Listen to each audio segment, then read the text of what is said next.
Bismillahirrahmanirrahim. Assalamualaikum warahmatullahi wabarakatuh. Innal hamdalillah nahmaduhu wa nasta'inuhu wa nastaghfiruh wa na'udzu billahi min shururi anfusina wa min sayyiati a'malina. May yahdihillahu fala mudilla lahu wa may yudlil fala hadiya lahu. أشهد أن لا إله إلا الله وحده لا شريك له وأشهد أن محمدا عبده ورسوله صلى الله عليه وعلى آله وصحبه ومن اتبع هداه إلى يوم الدين. قال الله تبارك وتعالى في كتابه الكريم: يا أيها الذين آمنوا اتقوا الله حق تقاته ولا تموتن إلا وأنتم مسلمون. يا أيها الناس اتقوا ربكم الذي خلقكم من نفس واحدة وخلق منها زوجها وبث منهما رجالا كثيرا ونساء واتقوا الله الذي تساءلون به والأرحام إن الله كان عليكم رقيبا.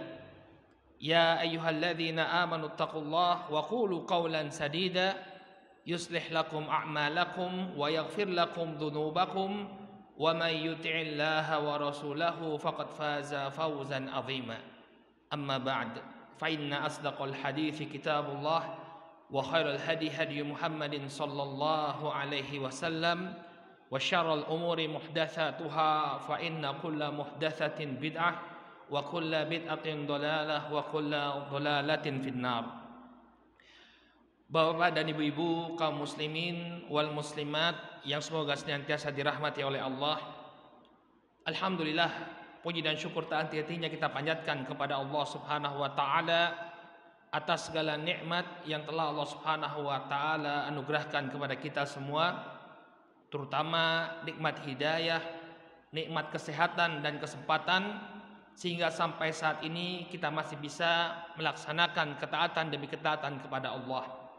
Kita memohon kepada Allah, mudah-mudahan Allah Subhanahu wa taala senantiasa menganugerahkan keistiqomahan kepada kita semua. Amin ya rabbal alamin.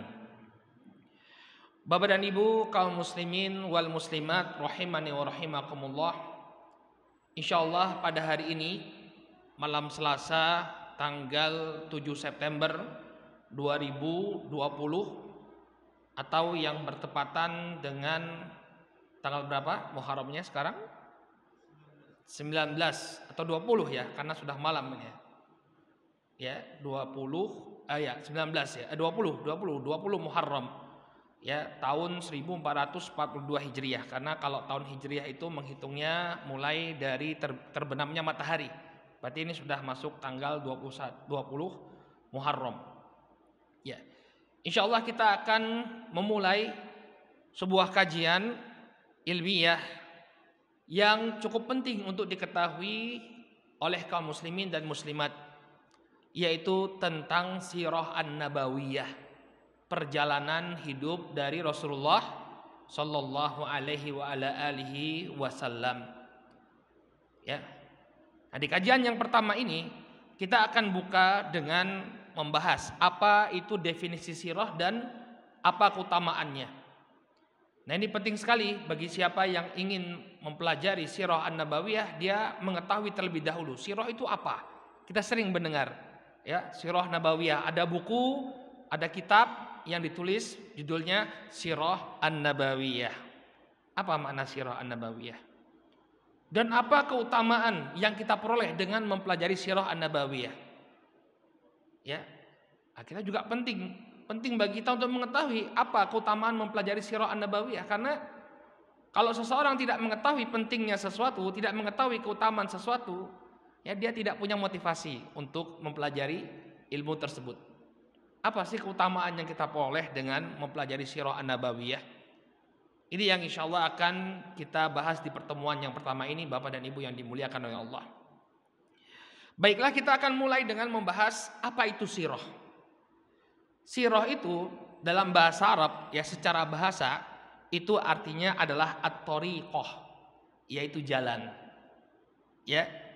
Dikatakan dalam bahasa Arab, sara bihim siratan hasanah. Ya, ada seseorang berjalan ya dengan sirah hasanah, dengan cara jalan yang baik. Thariqah, ini jalan. Ya, ini secara bahasa. Demikian juga sirah secara bahasa berarti keadaan, al-hay'ah, keadaan. Sebagaimana yang disebutkan oleh Allah Subhanahu wa taala di dalam Al-Qur'an, sanu'iduha siratahal ula. Ya, ketika Nabi Musa alaihissalam melemparkan tongkatnya yang kemudian menjadi ular, ya, sanaiduha siratahal ula, kami akan kembalikan. Kata Allah Subhanahu wa taala, kami akan kembalikan dia pada keadaannya yang semula, siratahal ula, kepada sirahnya yang semula, yaitu kepada keadaannya yang semula. Jadi kembali menjadi apa? Menjadi tongkat. Nah, ini makna sirah secara bahasa, yaitu jalan atau keadaan. Adapun secara istilah ilmiah disebutkan oleh Profesor Dr. Muhammad bin Syamil Al-Sulaimi dalam karya beliau yang berjudul Sahihul Athar wa Jamilul Ibri min Sirati Khairil Bashar. Beliau mengatakan bahwa sirah an-nabawiyah adalah dirasatu hayatin Nabi sallallahu alaihi wasallam. Ini definisi yang cukup bagus saya kira, karena dengan mengetahui definisi ini kita tahu batasan-batasan apa saja yang dipelajari dalam sirah an-nabawiyah, sehingga tidak keluar ya kita dari batasan tersebut. Misalnya sirah nabawiyah tapi yang dipelajari misalnya sejarah Majapahit, nyambung enggak? Enggak nyambung. Berarti kita ada batasan apa yang kita pelajari, ruang lingkupnya apa. Kata beliau, sirah itu adalah dirasatu hayatin Nabi sallallahu alaihi wasallam.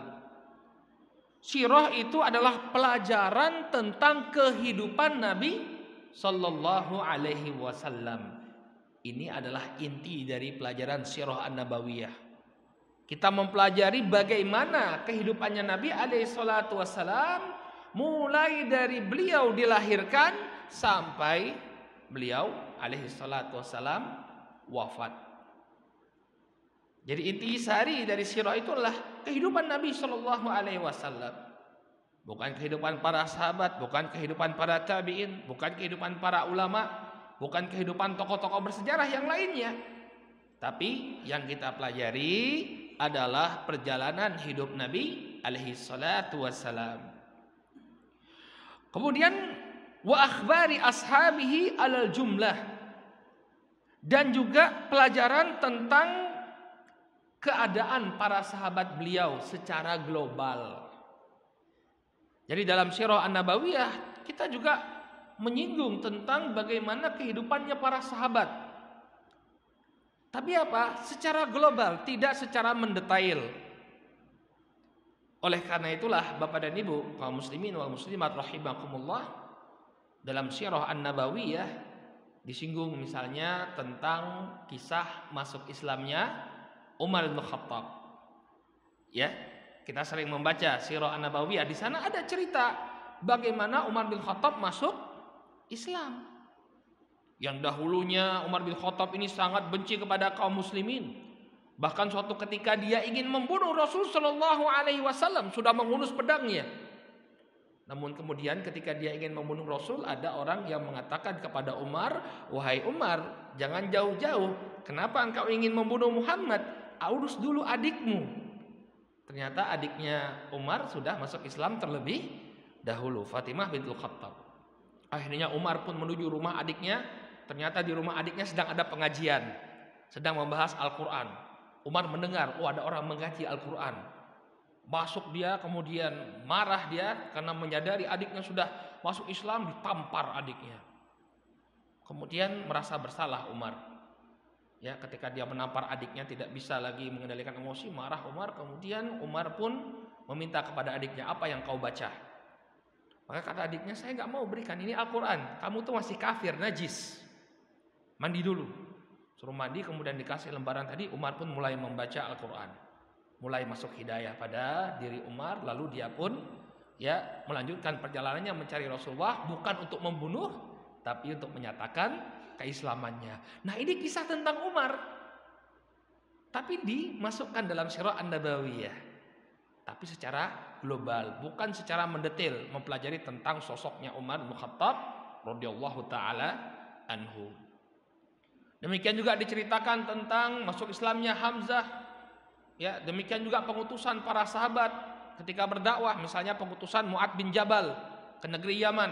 Nah, disebutkan dalam Sirah An-Nabawiyah. Padahal berkaitan dengan sahabat. Apa yang dipesankan oleh Rasulullah SAW kepada sosok Mu'adz bin Jabal. Sehingga ini pun tercakup dalam pelajaran sirah. Khobar-khobar yang berkaitan dengan para sahabat Nabi SAW secara global. Qala wa bayanu ahlakihi wa sifatihi wa khasaisihi wa dalaili nubuwatih. Demikian juga dalam sirah dijelaskan tentang akhlak Rasul SAW.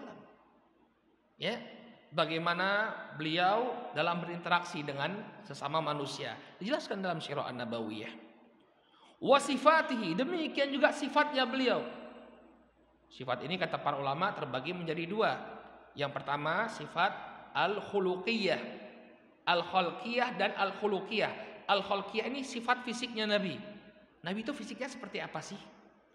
Ya, apakah beliau orangnya pendek atau tinggi jangkung atau seperti apa? Ini dijelaskan dalam Sirah An-Nabawiyah. Demikian juga sifat akhlaknya beliau. Ya, bahwa beliau tidak mudah marah. Beliau adalah orang yang sangat penyayang. Beliau alaihi salatu wassalam adalah orang yang sangat peduli kepada kesulitan-kesulitan yang dialami oleh para sahabat. Ini terungkap dalam Sirah An-Nabawiyah. Makanya sirah kekhususan Sirah An-Nabawiyah itu kita bukan seperti belajar sejarah biasa, tanggal ini terjadi ini, tanggal ini terjadi ini, enggak. Tapi kita mencoba menggali hikmah dari kejadian-kejadian tersebut. Kita bisa melihat, ya, misalnya kejadian ini menunjukkan suatu akhlak yang ada pada diri Nabi SAW yang nanti harus kita teladani. Ya, kemudian terjadi kejadian ini, apa pelajaran yang bisa kita dapatkan? Bagaimana Rasulullah SAW menghadapi suatu kejadian? Terungkap bagaimana akhlak beliau alaihi salatu wassalam. Qala wadala wa khasaisihi, dan kekhususan Nabi alaihi salatu wassalam. Beliau sallallahu alaihi wasallam memiliki kekhususan. Ya, misalnya beliau diperbolehkan oleh Allah Subhanahu wa taala untuk menikahi lebih dari 4 wanita. Kadang-kadang orang enggak paham. Nah, kenapa ini kok Nabi SAW diperbolehkan untuk menikahi lebih dari 4 wanita? Terkadang muncul kesan negatif. Orang-orang yang di dalamnya tidak ada keimanan, tidak ada penghormatan kepada Nabi, akan menjadikan ini sebagai sebab celaan kepada baginda Rasul SAW. Tapi kalau kita mempelajari Sirah An-Nabawiyah, maka kita akan tahu ada hikmah yang sangat besar. Kenapa Nabi SAW diberi kekhususan ini, boleh menikah dengan 9 wanita. Saya ambil contoh saja, nanti kita akan kupas di tengah-tengah perjalanan sirah. Kenapa Nabi alaihissalam menikahi Aisyah radhiyallahu taala anha yang masih sangat muda? Di antaranya disebutkan oleh para ulama sebagai bentuk penjagaan terhadap syariat. Karena Aisyah ini masih sangat muda, dia mengingat, memiliki memori, ya, tentang bagaimana kehidupan rumah tangganya Nabi SAW. Sehingga ketika Rasulullah SAW wafat, Aisyah ini masih panjang usianya. Beliau bisa mewariskan ilmu kepada generasi setelahnya. Oh, dulu kami menjalani rumah tangga bersama Rasulullah seperti ini, seperti ini. Sehingga generasi selanjutnya bisa tahu bagaimana kehidupan rumah tangganya Rasul SAW. Karena Aisyah memiliki usia yang cukup panjang untuk meriwayatkan perjalanan rumah tangga beliau dengan Rasul SAW. Demikian juga beliau menikah misalnya dengan Sofiyah bintu Huyai misalnya, atau dengan Saudah. Setelah wafatnya Khadijah, beliau menikah dengan Saudah. Saudah ini adalah seorang janda, ya, yang beriman kepada Allah Subhanahu wa taala. Suaminya meninggal dalam keimanan. Maka Nabi SAW ingin menunjukkan bagaimana beliau melindungi, ya, janda dari kaum muslimin, memberikan perlindungan kepada janda dari kaum muslimin di awal-awal Islam, dan masih banyak lagi hikmahnya. Yang ini semua terungkap ketika kita mempelajari Sirah An-Nabawiyah. Sehingga tuduhan-tuduhan orang-orang yang gak suka sama Islam itu bisa kita bantah dengan mempelajari Sirah An-Nabawiyah. Ya. Qala wa dalaili nubuwatihi, demikian juga penjelasan tentang tanda-tanda kenabian beliau. Ya, kalau bahasa kitanya mukjizat. Beliau alaihissalatu wassalam diberikan mukjizat oleh Allah Subhanahu wa taala, diberikan tanda-tanda kenabian seperti peristiwa Isra wal Mi'raj. Ini dibahas dalam apa? Sirah An-Nabawiyah. Demikian juga tanda kenabian beliau banyak sekali ketika ada orang-orang Yahudi ya bertanya kepada beliau tentang beberapa perkara, atau ada kaum musyrikin yang ingin mengetes kenabian Nabi Shallallahu Alaihi Wasallam, ini benar-benar Nabi atau tidak, mereka konsultasi sama orang Yahudi. Ya, kemudian kata orang Yahudi, kalau dia Nabi, dia pasti akan ya bisa menjawab 3 pertanyaan. Nanti kita akan bahas apa 3 pertanyaan yang dilontarkan oleh orang-orang Yahudi ya kepada Nabi Shallallahu Alaihi Wasallam. Demikian juga di antara tanda kenabian beliau menerima hadiah dan tidak menerima sodakoh. Yang ini dijadikan patokan oleh Salman Al-Farisi. Kenapa Salman itu bisa masuk Islam? Karena beliau melihat tanda kenabian pada Nabi Alaihissalam. Ketika beliau mendengar kabar ada orang yang mengaku Nabi di Madinah, maka dites oleh Salman Al-Farisi. Pertama, Salman memberikan kurma, menghidangkan kurma, kemudian mengatakan ini sodakoh. Nabi gak mau makan. Kemudian Salman menghidangkan kurma lagi, kemudian mengatakan ini kurma hadiah. Nabi makan, ketahuan bahwa beliau adalah seorang Nabi. Karena ciri Nabi tidak makan sodakoh, tapi menerima hadiah. Qala wa ahwali asrihi, serta keadaan ya manusia di masa beliau. Jadi kita juga harus tahu, ini penting sekali. Untuk memahami sejarah itu tidak bisa lepas dari memahami keadaan masyarakat ketika itu. Kenapa Nabi SAW diutus di tengah masyarakat Quraisy? Apa yang terjadi di tengah-tengah mereka? Kita harus tahu. Ya, di kota Makkah itu ada Ka'bah, simbol dari tauhid yang didirikan oleh Nabi Ibrahim alaihissalam dan Ismail alaihissalam. Tapi di sekitar simbol tauhid ini terdapat banyak sekali kesyirikan. Ketika Nabi SAW berhasil menaklukkan kota Makkah, lebih dari 300 berhala ada di sekitar Ka'bah. Padahal Ka'bah ini simbol tauhid. Ya. Demikian juga masyarakat Madinah. Kenapa kok masyarakat Madinah itu mau menerima Nabi SAW? Beliau berhijrah dari Makkah langsung diterima oleh masyarakat Madinah. Tentu ada backgroundnya kan. Kenapa kok mereka mau menerima Nabi SAW? Ya, karena mereka berinteraksi dengan orang-orang Yahudi. Orang Yahudi itu selalu nyebut, sebentar lagi Nabi akhir zaman akan tiba. Sebentar lagi Nabi akhir zaman akan diutus. Orang Madinah sudah akrab dengan ucapan ini. Maka ketika datang berita ternyata Nabi tersebut dari Makkah, mereka menyambut Nabi SAW. Ya, Madinah itu tidak ditaklukkan dengan pedang ya. Orang-orangnya masuk Islam kemudian menerima Nabi SAW. Nah, ini penting sekali bagi kita untuk mengetahui. Kalau mempelajari sejarah, kita perlu tahu background masyarakat ya, di mana suatu kejadian itu terjadi.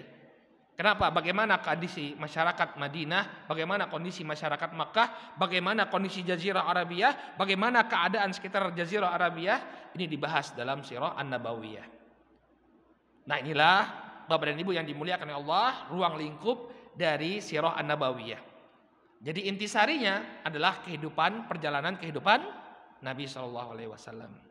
Kemudian ditambah dengan keadaan para sahabat secara global, lalu akhlak, kekhususan dan tanda kenabian beliau, serta keadaan manusia di masa beliau alaihi salatu wassalam. Jadi paham ya? Jadi kalau misalnya kita belajar sirah kemudian membahas hal-hal ini, ya memang itu cakupannya, pelajaran Sirah An-Nabawiyah. Ya, seperti kita nanti akan ceritakan tentang pasukan gajah. Nabi itu kan dilahirkan di tahun gajah. Kenapa kok ada cerita pasukan gajah? Nanti kita akan ceritakan karena ini memberikan gambaran ya masyarakat di masa beliau alaihi salatu wassalam. Baik, Bapak dan Ibu yang dimuliakan oleh Allah, pembahasan kita selanjutnya adalah tentang kenapa kita kok harus belajar Sirah An-Nabawiyah. Apa tujuan mulia dari mempelajari Sirah An-Nabawiyah? Di antara tujuan kita mempelajari Sirah An-Nabawiyah, tujuan yang pertama adalah agar kita dapat meneladani sosok beliau. Ya. Di dalam Al-Qur'an Allah telah menegaskan bahwa Nabi alaihi salatu wassalam adalah contoh teladan yang hendaknya kita ikuti. Dalam Al-Qur'an surat Al-Ahzab ayat ke-21, Allah Subhanahu wa taala berfirman, "Laqad kana lakum fi Rasulillahi uswatun hasanah." Sungguh telah ada bagi kalian pada diri Rasul sallallahu alaihi wasallam suri teladan yang baik. Jadi Nabi alaihi salatu wasallam adalah suri teladan yang baik. Ya. Barang siapa yang ingin dia bertemu dengan Allah Subhanahu wa taala, ya, dalam keadaan sebagai umat Muhammad sallallahu alaihi wasallam, dalam keadaan berbahagia, maka hendaknya dia meneladani Rasul sallallahu alaihi wasallam. Ini permasalahan yang sangat penting bagi kaum muslimin. Ya, apalagi di masa-masa sekarang. Di masa-masa di mana kita sulit sekali untuk menemukan sosok teladan. Permasalahan yang terjadi di tengah-tengah kita, Bapak dan Ibu yang dimuliakan oleh Allah, ya, banyak di antara kaum muslimin yang tidak punya sosok teladan. Ya. Kalau mereka memiliki sosok teladan, maka insya Allah dengan mudah mereka akan menjadi baik. Tinggal niru saja. Ada satu figur yang ucapan dan perbuatannya itu selaras, tinggal dia niru saja. Tapi kebanyakan yang terjadi di tengah-tengah kita, ada orang yang bicara A, prakteknya B. Ya, mengatakan bahwa akhlak mulia itu harus kita praktekkan, tapi dia sendiri kurang akhlaknya misalnya. Ya, menyuruh orang, ayo kita ya memperbanyak ketaatan kepada Allah, tapi dia sendiri nggak taat. Maka Rasul Shallallahu Alaihi Wasallam bisa kita jadikan atau wajib untuk kita jadikan sebagai contoh, karena beliau selalu selaras antara ucapan dan perbuatannya. Ya. Barang siapa yang ingin meneladani Rasul Shallallahu Alaihi Wasallam, maka tidak lain dan tidak bukan dia hendaknya mempelajari sirah an-nabawiyah, tahu bagaimana Nabi Shallallahu Alaihi Wasallam ya bersikap di tengah-tengah masyarakat. Ya. Kemudian yang kedua, sirah an-nabawiyah ini menjadi patokan benar atau salahnya amalan manusia. Ya, sirah an-nabawiyah ini menjadi patokan benar atau salahnya amal perbuatan manusia. Diriwayatkan oleh Al-Khatib Al-Baghdadi rahimahullahu taala bahwa Sufyan ibnu Uyainah rahimahullah, Sufyan ibnu Uyainah ini seorang ulama tabi'in. Beliau mengatakan, inna Rasulullah sallallahu alaihi wasallam huwal mizanul akbar. Sesungguhnya Rasul sallallahu alaihi wasallam adalah barometer yang terbesar, timbangan yang paling inti. Jadi Rasul sallallahu alaihi wasallam itu adalah barometer kita. Parameter kita adalah menentukan sesuatu amalan itu benar atau salah.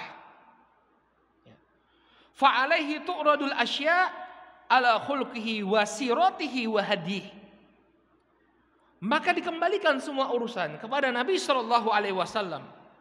Baik itu kepada akhlaknya, kepada sirah beliau dan petunjuk beliau. Jadi barometer kita benar atau salah dalam beragama ini bukan ucapan manusia, tapi adalah ucapan Nabi alaihi salatu wasallam. Perjalanan hidupnya Nabi sallallahu alaihi wasallam, petunjuknya Nabi Shallallahu Alaihi Wasallam, Bapak dan Ibu, bukan ucapan manusia. Ya, kadang kita salah. Ada hadis Nabi Shallallahu Alaihi Wasallam, ada perbuatan tokoh agama. Ya, kita dihadapkan, ini ada hadisnya, ini adalah perbuatan salah seorang tokoh masyarakat misalnya. Mana yang harus kita ambil ketika ini bertentangan? Nabi Shallallahu Alaihi Wasallam. Ini yang banyak dilupakan oleh kaum muslimin. Mereka membebek buta ketika disampaikan prakteknya Nabi nggak seperti itu kok. Buktinya apa? Ini di sirah disebutkan beliau seperti ini. Ya, maka wajib bagi kita untuk kembali kepada petunjuknya Nabi Shallallahu Alaihi Wasallam. Ya, makanya ada ucapan yang sangat terkenal dari Al-Imam Malik rahimahullahu taala, Imam Mazhab Maliki. Imam Darul Hijrah, beliau mengatakan suatu prinsip yang harus menjadi pegangan setiap muslim. Ini harus jadi pegangan kita. Beliau mengatakan kullun yu'khadhu min kalamihi wa yurad illa sahib hadzal qabr. Imam Malik ketika itu berada di dekat kuburannya Nabi SAW. Beliau mengatakan semua ucapan manusia itu bisa diambil dan bisa ditolak, kecuali ucapan penghuni kuburan ini, yakni Rasul Shallallahu Alaihi Wasallam. Sehingga petunjuk Nabi yang harus dijadikan patokan benar atau tidak. Kalau ada pertentangan di antara kaum muslimin, kita tinggal buka Sirah An-Nabawiyah, bagaimana sih sebenarnya Nabi Shallallahu Alaihi Wasallam menghadapi permasalahan seperti ini. Makanya kata Allah Subhanahu wa taala, wa in tanaza'tum fi syai'in farudduhu ilallahi war rasul. Kalau kalian berbeda pendapat tentang sesuatu, maka kembalikanlah kepada Allah dan Rasulnya. Ya. Sehingga sirah Nabi ini barometer kita. Ya. Misalnya saya ambil contoh. Ketika ada sebagian orang yang mendakwahkan tauhid, mengingatkan kaum muslimin, wahai kaum muslimin, hati-hati dari bahaya syirik, hati-hati dari perkara-perkara yang bisa merusak akidah kita. Lalu dia berikan contoh-contoh kesyirikan di tengah-tengah masyarakat. Misalnya, lalu sebagian ada yang menyalahkan, kamu kenapa seperti itu? Kok keras sekali dalam berdakwah? Kok yang dibahas masalah syirik saja? Ya, nggak seperti itu dakwah. Dakwah itu harus menyesuaikan misalnya dengan masyarakat. Maka kita kembalikan kepada Nabi SAW. Bagaimana beliau berdakwah? Nabi SAW 13 tahun berdakwah di Makkah. Beliau menentang kesyirikan. Ini inti dari dakwah beliau. Ketika masyarakat Quraisy mencoba untuk berkompromi dengan Nabi SAW, Muhammad, ayo kita sesuaikanlah, sesuaikanlah dakwahmu itu dengan apa yang berkembang dengan masyarakat. Perlahan-perlahan, setahun kita nyembah Allah, setahun kita nyembah berhala. Enggak mau Nabi SAW, prinsip.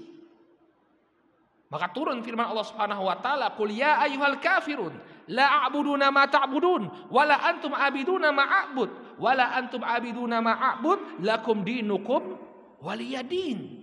Enggak mau Nabi sallallahu alaihi wasallam. Katakan, wahai orang-orang kafir, aku tidak akan menyembah apa yang kalian sembah, dan kalian pun tidak akan menyembah apa yang aku sembah. Yang kemudian kesimpulannya, lakum dinukum waliyadin. Kalau kalian enggak mau ikut, ya sudah. Prinsip agama. Kadang sebagian orang mencerca, kenapa kok kalian keras sekali? Masalah akidah adalah masalah yang paling krusial. 13 tahun kalau kita mempelajari Sirah An-Nabawiyah, kita akan ketahui bahwa syariat itu kebanyakannya turun di Madinah. Di Mekah ngapain? Dakwah kepada tauhid, agar orang benar-benar meninggalkan peribadahan kepada yang selain Allah. Maka salah nggak kalau orang selalu dalam dakwahnya mengajak manusia untuk meninggalkan syirik? Tidak salah. Kalau kita kembalikan kepada Nabi SAW, justru ini yang benar. Justru ini yang benar. Orang sholat, Bapak dan Ibu, sholat dia, sholat 5 waktu di masjid, dia membayar zakat, dia haji ke Baitullah, tapi masih percaya kepada benda-benda pusaka. Ini nggak manfaat sholatnya. Nggak manfaat sholatnya. Kenapa? Karena apabila seseorang melakukan amal ibadah apapun, tapi dia melakukan kesyirikan, terhapus semua amalan-amalan kebaikannya. Di dalam Al-Quran Allah mengatakan, lain asyrakta layahbatanna amaluk wala takunanna minal khasirin. Kalau kamu melakukan kesyirikan, amalmu terhapus dan engkau pasti termasuk orang yang merugi. Nah, inilah pentingnya kita mempelajari Sirah An-Nabawiyah, sehingga kita punya barometer. Makanya kata Sufyan bin Uyainah kemudian, fama wafaqaha fahuwal haq. Barang siapa yang selaras dengan jalannya Nabi SAW, maka itulah yang benar. Wa ma khalafaha fahuwal batil. Barang siapa yang menyelisihi, berlawanan dengan metodenya Nabi SAW, maka dia di atas kebatilan. Jelas, dalam Islam itu jelas. Nabi itu patokan kita. Nah, ketika seseorang mempelajari sirah an-nabawiyah, dia tahu mana yang benar, mana yang keliru. Kemudian yang ketiga, Bapak dan Ibu yang dimuliakan oleh Allah, dengan kita mempelajari sirah an-nabawiyah, ini akan membantu kita dalam memahami Al-Quran dengan benar. Ya, kita akan bisa memahami Al-Quran dengan benar. Karena beliau Nabi SAW itu akhlaknya adalah implementasi dari Al-Quran. Perilaku beliau adalah implementasi terhadap Al-Quran. Oleh karena itulah Aisyah radhiyallahu taala anha itu pernah ditanya, ya, bagaimana akhlaknya Nabi SAW? Jawaban Aisyah pendek saja, Bapak dan Ibu. Kana khuluquhul Quran. Akhlaknya Nabi SAW itulah Quran. Menunjukkan bahwa beliau mengimplementasi Al-Quran tadi dalam kehidupan beliau sehari-hari.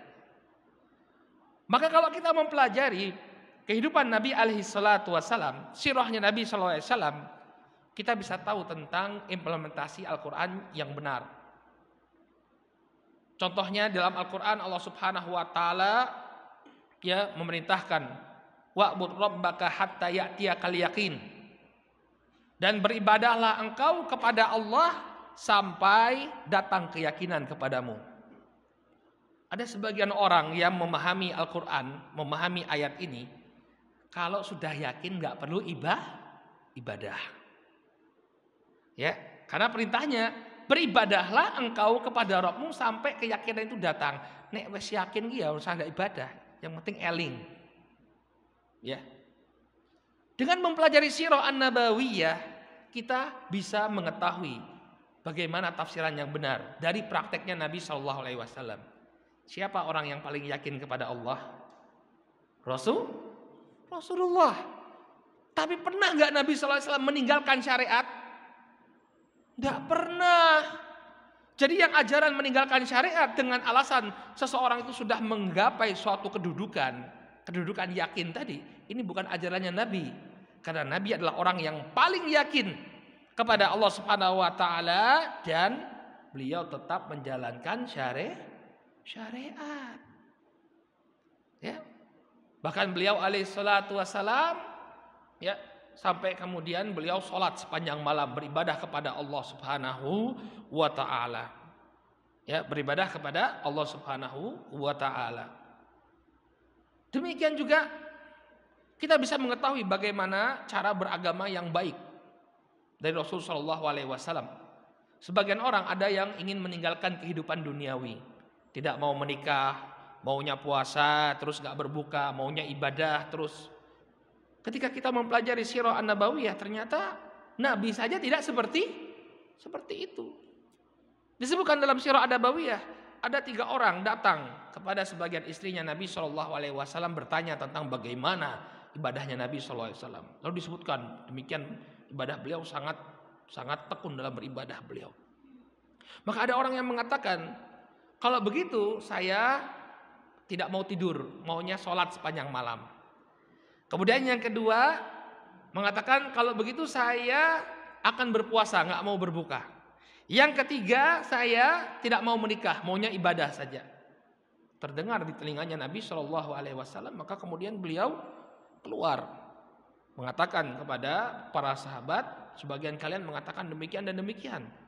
Ya, kemudian kata beliau, ana usolli wa anam, saya sholat malam, tapi saya juga tidur. Ada waktunya, tubuh ini punya hak untuk istirahat. Saya berpuasa, saya juga berbuka. Wa atazawwajun nisa, dan saya menikahi wanita. Faman raghiba an sunnati falaisa minni, maka barang siapa yang tidak menyukai tuntunanku, dia bukan golonganku. Ya, ada orang sebagian ingin ibadah, tapi ternyata keluar dari koridornya Nabi SAW. Dengan mempelajari sirah an-nabawiyah kita tahu, ya, bahwa hal yang demikian tidaklah benar. Beribadahlah sesuai dengan apa yang diajarkan oleh Nabi SAW. Kemudian yang keempat, faedah atau keutamaan kita mempelajari sirah an-nabawiyah ini juga penting, memperkuat cinta kita kepada Nabi SAW. Kalau saya tanya kepada Bapak dan Ibu cinta gak kepada Nabi? Cinta.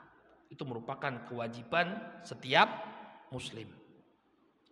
Nah, untuk memperkokoh kecintaan kita, kita katakan tadi kewajiban seorang mukmin, tanda keimanan kita itulah cinta kepada Nabi.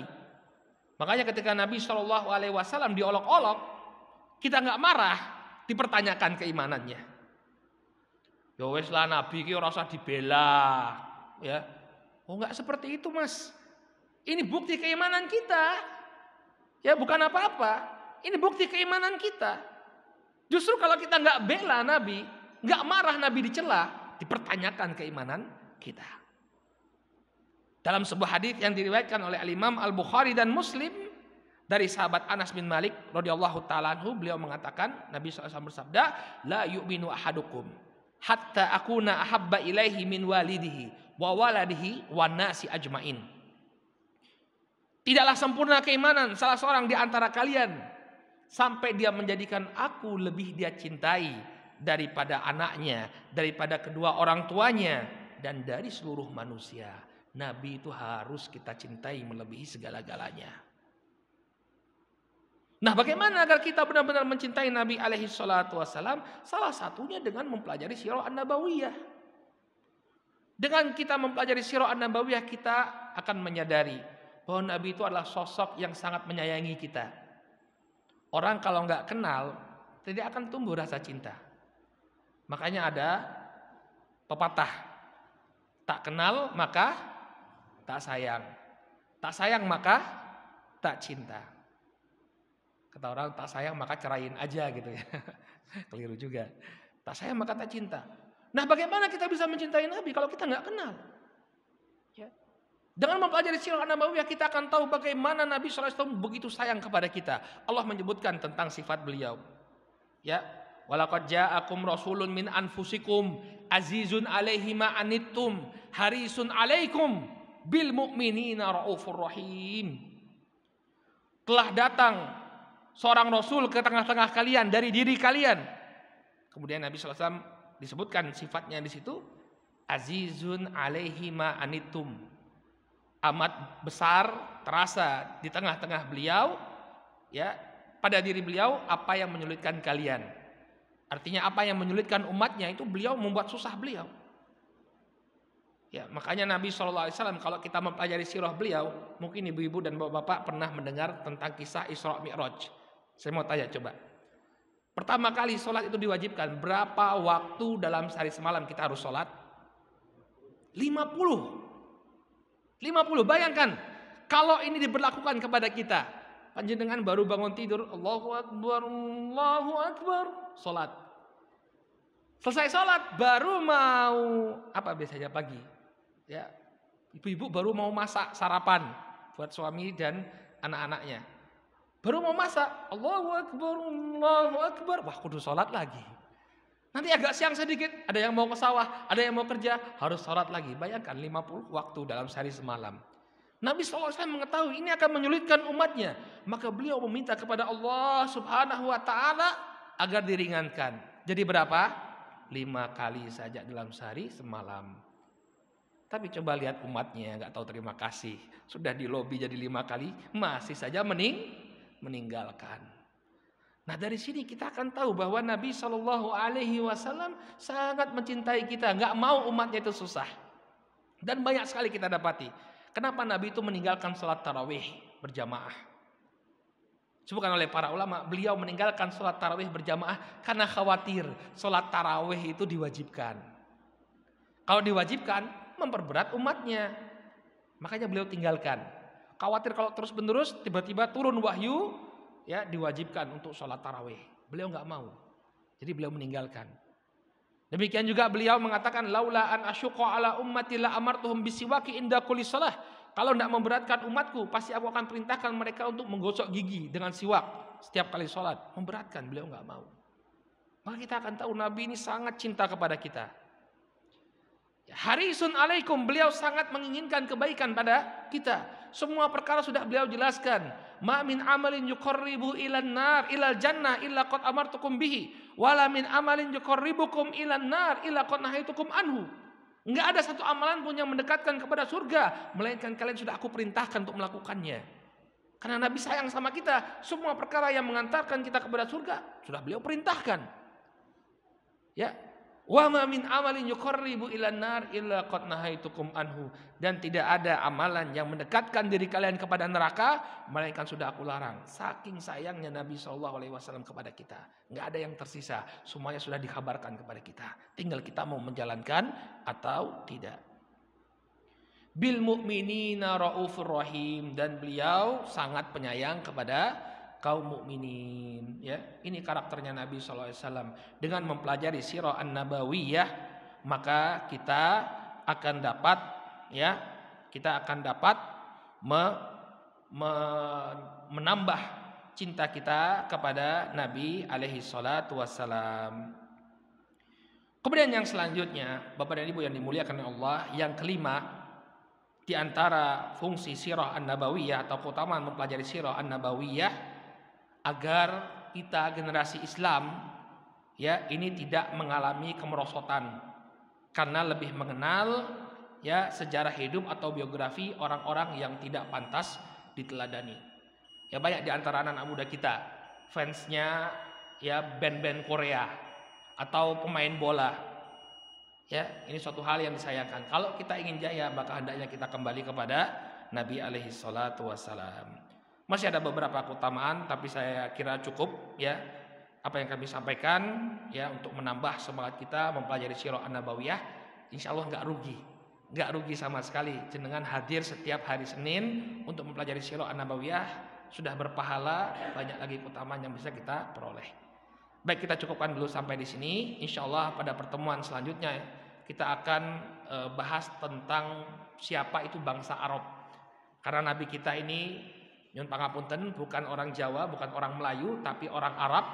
Kita akan bahas siapa itu bangsa Arab, bagaimana kehidupan bermasyarakat mereka di pertemuan yang akan datang bismillah ta'ala. Insya Allah di pekan depan kita pakai slide. Ya, pakai slide, jadi Bapak dan Ibu punya gambaran yang lebih bagus, ya. Ada image-nya, ada peta-peta, nanti akan kita tampilkan sehingga pelajaran sirah ini nggak membosankan, tapi menarik. Baik, kita cukupkan dulu sampai di sini. Mudah-mudahan bermanfaat. Kita cukupkan, kita baca doa, kita tutup dengan doa kafaratul majelis. Subhanakallahumma wa bihamdika asyhadu an la ilaha illa anta astaghfiruka wa atubu ilaik. Billahi taufiq wal hidayah. Wassalamualaikum warahmatullahi wabarakatuh.